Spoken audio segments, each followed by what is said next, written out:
Hello and welcome everyone. कैसे हो दोस्तों? आई होप सब बढ़िया होंगे, मस्त होंगे। प्यारे साथियों, आज हम बात करेंगे बीएससी एग्रीकल्चर आपका फोर्थ सेमेस्टर और जो आपका सब्जेक्ट है वो है crop production under draft affected land. ठीक है, आज का जो टॉपिक है हमारा, हम इस पे चर्चा करेंगे। यानी कि जो सूखाग्रस्त भूमियां हैं उनमें कैसे कृषि की जाती है, हम उस पर चर्चा करेंगे। Crop production under draft effect land, यानी कि सूखाग्रस्त भूमियों में कृषि कैसे करते हैं, आइए उस पर चर्चा करते हैं।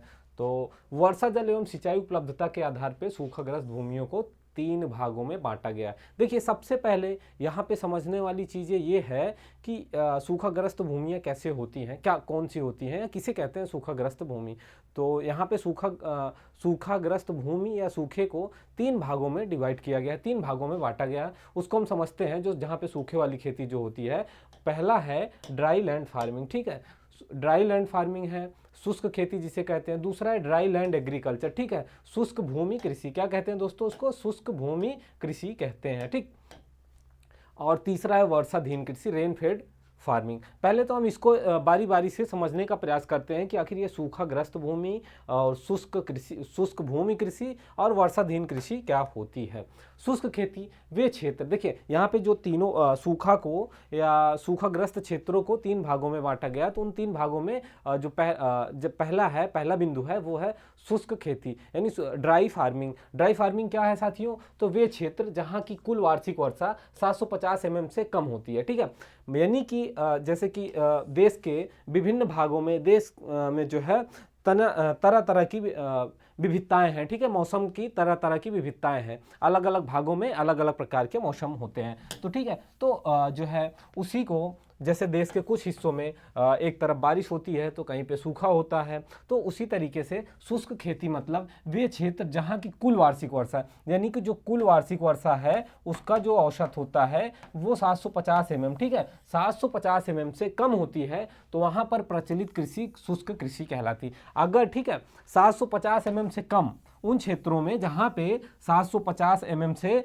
कम वर्षा होती है। ठीक है, कितना दोस्तों? 750। ठीक, 750 mm से कम वर्षा होती है, उसे शुष्क कृषि कहते हैं। ठीक, क्या कहते हैं? शुष्क खेती या फिर शुष्क कृषि कहते हैं। इस प्रकार की कृषि मरुस्थलीय क्षेत्र जहां पर उपलब्ध मृदा जल से अधिकतम 75 दिन तक फसल निर्वहन हो सकता है में की जाती है। फसल काल में अपरिपक्व अवस्था में ही फसल का जल भराव के कारण सूख जाना एक सामान्य बात होती है। ठीक है, तो ऐसे क्षेत्र जहां पे, आप सीधा समझिए इसको, कि ऐसे क्षेत्र जहां पे वार्षिक वर्षा 750 mm से कम होती है वो शुष्क कृषि क्षेत्र कहलाते हैं। आगे बात करें शुष्क भूमि कृषि। ठीक है, ड्राई लैंड एग्रीकल्चर। ये ड्राई लैंड एग्रीकल्चर क्या है? तो वे क्षेत्र जहां की औसत वार्षिक वर्षा क्या है, जो एक वर्ष की जो औसतन वार्षिक वर्षा होती है वो 750 mm से लेके 1150 mm के बीच की होती है, और जो है मृदा में उपलब्ध जल 75 से 120 दिनों तक फसलों की जल पूर्ति होती है। यानी कि जो मृदा में जल उपस्थित होता है वो 75 से 120 दिनों तक फसलों को, या फसलों की जो आवश्यकता होती है जल की, उसकी पूर्ति उसके द्वारा होती है। उन क्षेत्रों में प्रचलित कृषि शुष्क भूमि कृषि कहलाती है, प्रचलित कृषि प्रणाली शुष्क भूमि कृषि कहलाती है। अगला जो है पॉइंट, इसमें अगला बिंदु है वर्षाधीन कृषि, रेन फेड फार्मिंग। ठीक है, जिन क्षेत्रों की वार्षिक वर्षा, ठीक है, ऐसे क्षेत्र देखिए 3 भागों में बांटा गया है इन क्षेत्रों के। तो 750 mm से कम वर्षा वाले क्षेत्र, 750 से 711 mm वार्षिक वर्षा वाले क्षेत्र, और जो है वर्षाधीन जो रेन फेड फार्मिंग होती है जिन क्षेत्रों में वार्षिक वर्षा 750 mm से अधिक होती है। ठीक है, एवं सिंचाई की कोई बाह्य आवश्यकता नहीं होती। यानी कि वे क्षेत्र जहां पे 750 mm से अधिक वर्षा होती है और उन क्षेत्रों में खेती योग्य कृषि के लिए वार्षिक, यानी कि वर्षा पानी के अलावा, वर्षा के पानी के अलावा कोई बाह्य संसाधनों के द्वारा पानी की आवश्यकता नहीं होती है। ठीक है, वहाँ पे उपलब्ध जल जो है 120 दिनों तक फसल का निर्वहन हो सकता है। उन क्षेत्रों में प्रचलित कृषि प्रणाली वर्षाधीन कृषि प्रणाली कहलाती है। क्या कहलाती है दोस्तों? वर्षाधीन कृषि प्रणाली कहलाती है ऐसे क्षेत्रों में होने वाली कृषि। आगे बात करें शुष्क क्षेत्रों की विशेषताएं, कैरेक्टरिस्टिक्स ऑफ ड्राई एरियाज, ठीक है, जो सूखे क्षेत्र हैं उनकी क्या जो है विशेषताएं हैं। तो शुष्क क्षेत्रों की कुछ अपनी विशेषताएं हैं, वर्षाधीन क्षेत्रों की अपनी विशेषताएं हैं। तो हम बात करेंगे शुष्क क्षेत्रों की वर्षा की विशेषताएं। तो वार्षिक कम तथा असमान रूप से, देखिए जो वर्षा होता है शुष्क क्षेत्रों में ये कम होती है और असमान रूप से वितरित होती है, कहीं कहीं होती है, कभी भी हो सकती है, ठीक है। दूसरा बिंदु, वाष्पीकरण की मात्रा ज़्यादा तापमान होने के कारण ज़्यादा होती है। देखिए ऐसे शुष्क क्षेत्र जहाँ पे वार्षिक वर्षा कम होती है, साथ ही साथ जब कभी वर्षा होती है तो वहाँ वाष्पीकरण की मात्रा जो है ज़्यादा होती है, क्योंकि तापमान जो है हमेशा गर्म होता है। जब गर्म तापमान के कारण जो है क्या कहते हैं वाष्पीकरण तेजी से होता है। मृदा में ऊपरी सतह पर लवण एकत्रित रहते हैं और मृदा में जीवाश्म पदार्थों की मात्रा कम पाई जाती है, क्योंकि उन क्षेत्रों की भूमियों में नमी की मात्रा कम हो जाती है, जिसकी वजह से जो है वहां पे कार्बनिक पदार्थों की मात्रा कम।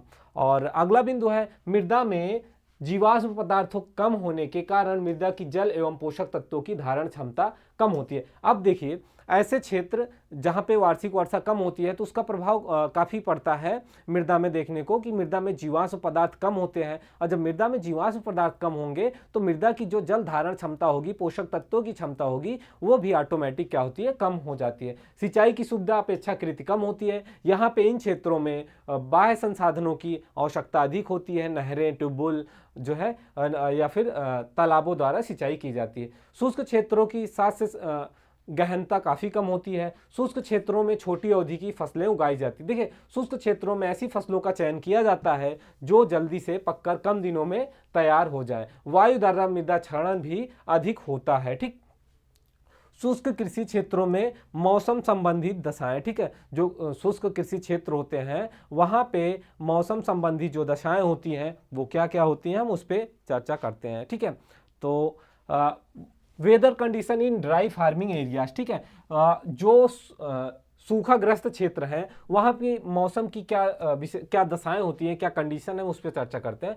तो शुष्क कृषि क्षेत्रों में मौसम घटकों की स्थिति यानी कि वेदर पैरामीटर की स्थिति कुछ इस प्रकार होती है। मान लीजिए वर्षा, तो स्थान विशेष की वर्षा मात्र उसका वितरण ही मृदा जल उपलब्धता का सही सूचांक होता है।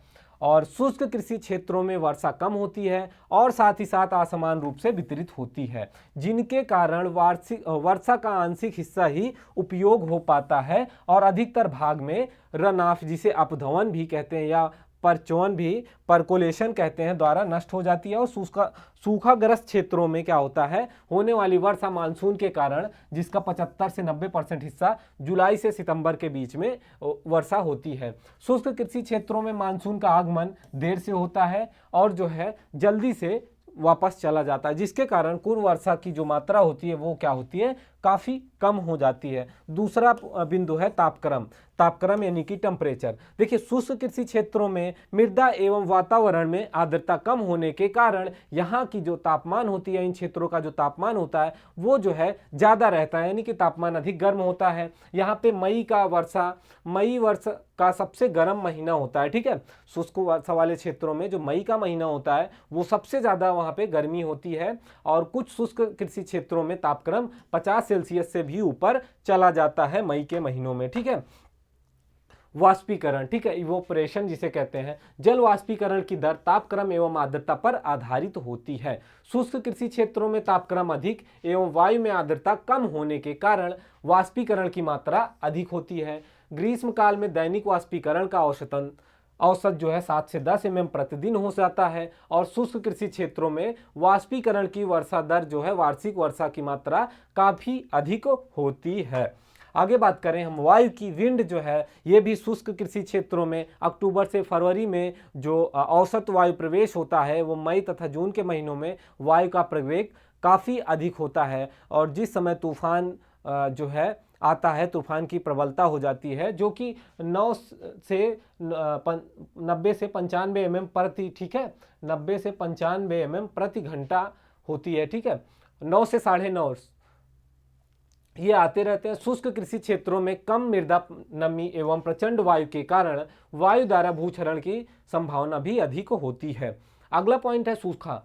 वर्षा जो है सूखा वर्षा की उस स्थिति को कहते हैं जब एक सप्ताह तक सामान्य की आधी या इससे कम वर्षा हो। ठीक है, सूखा किसे कहते हैं? तो सूखा जो है, जो एक वर्ष में जो वर्षा होती है मान लीजिए उससे भी कम, या जो है एक सप्ताह की बात कर रहे हैं, वर्ष की जो है उस स्थिति को कहते हैं जब एक सप्ताह तक जो है सामान्य जो वर्षा होती है उससे भी कम या फिर जो है इसकी आधी हो तो उसे सूखाग्रस्त क्षेत्र कहते हैं। जैसे मान लीजिए किसी स्थान में एक सप्ताह की वार्षिक वर्षा का औसत 20 mm है, ठीक है, और लेकिन किसी सप्ताह का वार्षिक वर्षा औसत 10 mm या फिर उससे भी कम हो जाता है तो वह सप्ताह जो सूखा युक्त सप्ताह कहा जाता है।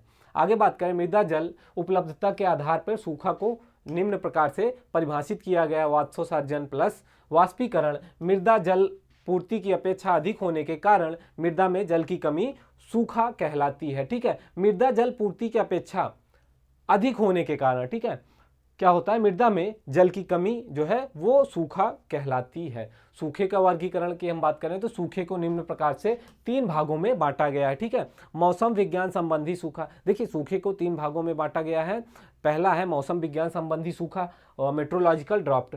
सूखा का यह जो वार्षिक जो वर्गीकरण वर्षा की मात्रा को ध्यान में रखकर किया गया। सूखे को जो 3 भागों में बांटा गया है और यह वर्गीकरण किसी क्षेत्र में वर्षा की तुलना में वाष्पीकरण वाष्पोत्सर्जन का अधिक हो जाना प्रतिदर्शित करता है कि इसकी समय सीमा 1 महीना, 1 मौसम अथवा 1 वर्ष होती है। और भारतीय मौसम विज्ञान विभाग जो है के अनुसार किसी मौसम विज्ञान क्षेत्र में दक्षिण पश्चिम मानसून द्वारा होने वाली वर्षा फसल काल में 75% से कम होना सूखा वाला मौसम कहलाता है। दूसरा बिंदु है जल विज्ञान संबंधी सूखा। हाइड्रोलॉजिकल सूखा या फिर मौसम की उस स्थिति को कहते हैं जिसमें सामान्य से कम वर्षा के कारण जल स्रोत, झील, नदियां क्या होती हैं, जलमृत या प्रवाहित जल की मात्रा कम हो जाती है, औसत से घट जाती है, तो यह जल विज्ञान संबंधी सूखा कहलाता है। आगे बात करें दोस्तों कृषि संबंधी सूखा, एग्रीकल्चरल ड्राफ्ट।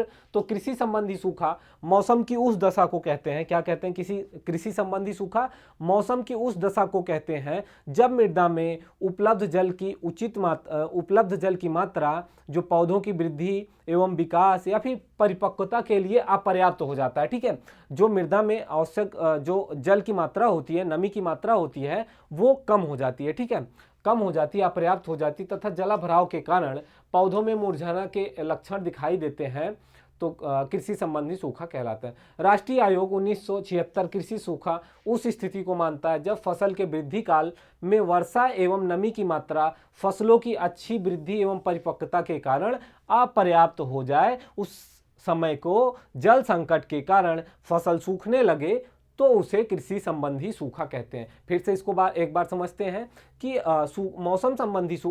कृषि संबंधी सूखा मौसम की उस स्थिति को कहते हैं जब मृदा में उपस्थित जल की मात्रा पौधों की जो है उचित वृद्धि एवं विकास और परिपक्वता के लिए अपर्याप्त हो जाए, यानी कि उसकी कमी हो जाए। ठीक है, और उसके बाद जलाभाव के कारण उसका लक्षण जो है पौधों पे दिखाई देने लगे तो उस समय कृषि संबंधी सूखा कहते हैं। ठीक है, उसको क्या कहते हैं, कृषि संबंधी सूखा कहते हैं। आगे हम बात करेंगे जलाभराव के कारण पौधों पर दुष्प्रभाव। ठीक है, तो शारीरिक बनावट का कुप्रभाव, यानी कि जब जल की मात्रा की कमी होती है तो पौधों के शारीरिक बनावट पर जो है मार्फोलॉजिकल जो उसका फीचर्स होते हैं उसमें कुछ जो है क्या कहते हैं उसका कमी दिखाई देती है, कुछ प्रभाव दिखाई देते हैं। जैसे कोशिका विभाजन एवं कोशिका फैलाव की दर घट जाती है। पौधों में जो कोशिका का जो फैलाव होता है वो कम होता है। कोशिका विभाजन एवं कोशिका वृद्धि दोनों ही दरें घट जाती हैं और पर्याप्त जो है पादप वृद्धि भी घट जाती है। कम कोशिकाएं बहुगुणन एवं फैलाव के कारण पत्तियों का क्षेत्रफल कम हो जाता है जिससे जो है पौधे जो है पूरी तरीके से विकसित नहीं हो पाते हैं। पौधों की जड़ें गहराई तक जल की तलाश में जमीन के अंदर बढ़ जाती हैं और जो है पत्तियां जड़ों पर सुबेरियन जमा हो जाता है जिससे पत्तियां मोटी हो जाती हैं तथा जड़ों की पारगम्यता क्या होती है, कम हो जाती है। तो इस प्रकार से जो है पौधों पर कुछ इस प्रकार से पानी के कमी के लक्षण दिखाई देते हैं। तो दोस्तों आज हमने यहाँ पे समझने का प्रयास किया कि जो है सूखा कैसे क्या मौसम संबंधी सूखा यानी सूखा किस प्रकार का होता है, और या फिर जो कृषि सूखाग्रस्त कृषि होती है उसे कितने भागों में बांटा गया है और क्या क्या उसे कहते हैं, उस चीज़ों को हमने बारीकी से समझने का यहाँ पे प्रयास किया है। तो आज की क्लास को यहीं पे समाप्त करते हैं, मिलते हैं अगली क्लास में। जय हिंद।